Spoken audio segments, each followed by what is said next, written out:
Allez les amis, on est parti pour voir comment est-ce qu'on fait pour régler ce type d'exercice des divisions euclidiennes de polynômes. Vous allez voir, c'est extrêmement simple. On se fait ça tout de suite.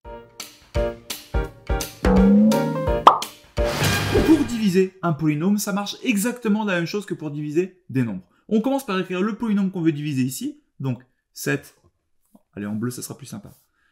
7n au carré plus 3n moins 9, et à droite, le diviseur, en l'occurrence, n-1. On se rappelle d'une chose, c'est que ce à quoi on va arriver ici, c'est-à-dire le reste, doit nécessairement être plus petit que ce qu'on a ici, c'est-à-dire le diviseur, en valeur absolue. On va voir ce que ça veut dire. On commence exactement comme avec les nombres. Je prends 7n au carré. Je me dis, bon, ben, comment est-ce que je peux faire rentrer n-1 dans 7n au carré? Donc, je regarde le n, je me dis là j'ai n, si je multiplie par n, je vais avoir n au carré, si je multiplie par 7n, je vais avoir 7n au carré. Donc moi je dis il rentre 7n fois.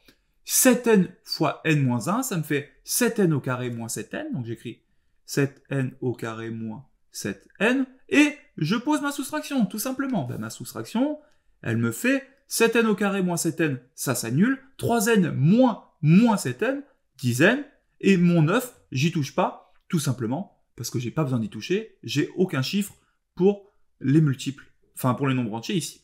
On recommence. Comment est-ce que je fais pour enlever 10n moins 9? Ben, de la même manière que j'ai regardé 7n au carré, je regarde 10n. Ben, là j'ai 10n, là j'ai n-1, donc ce que j'ai qu'à faire c'est multiplier par 10. Si je multiplie par 10, ça va me faire plus 10 fois n, donc 10n, et plus 10 fois moins 1, moins 10. Hop, je soustrais, je pose ma soustraction, tac, et je réfléchis. 10n moins 10n, 0, moins 9 moins 10, 1. Ok, formidable. Je suis arrivé à 1. Est-ce que je peux aller plus loin? Non, je ne peux pas rentrer n-1 dans 1.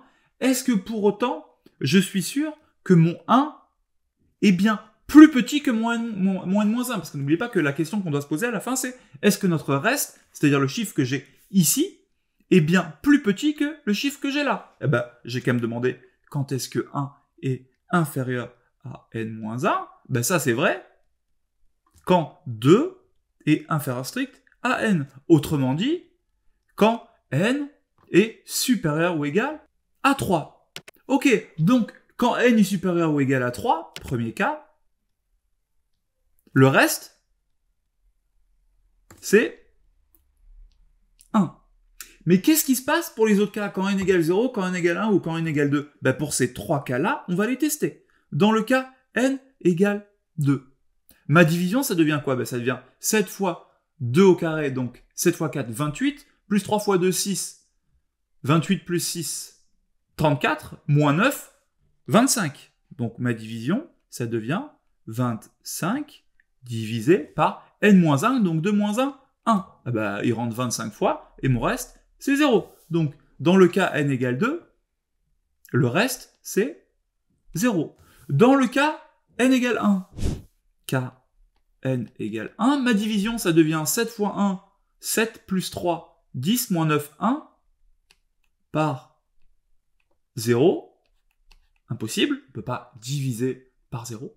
Et enfin, dans le cas n égale 0, la division devient moins 9 divisé par moins 1, eh ben, tout simplement 9 fois avec un reste qui est égal à 0. Et on a bien traité tous les cas. Quand n est plus petit que 3, mon reste, c'est toujours 1. Quand n égale 2, mon reste, c'est 0.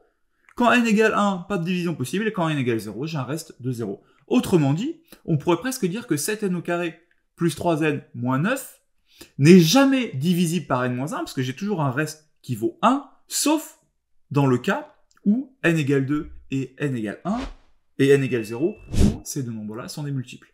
On vous a mis plein d'exercices en dessous. À vous de jouer. Vous êtes des champions.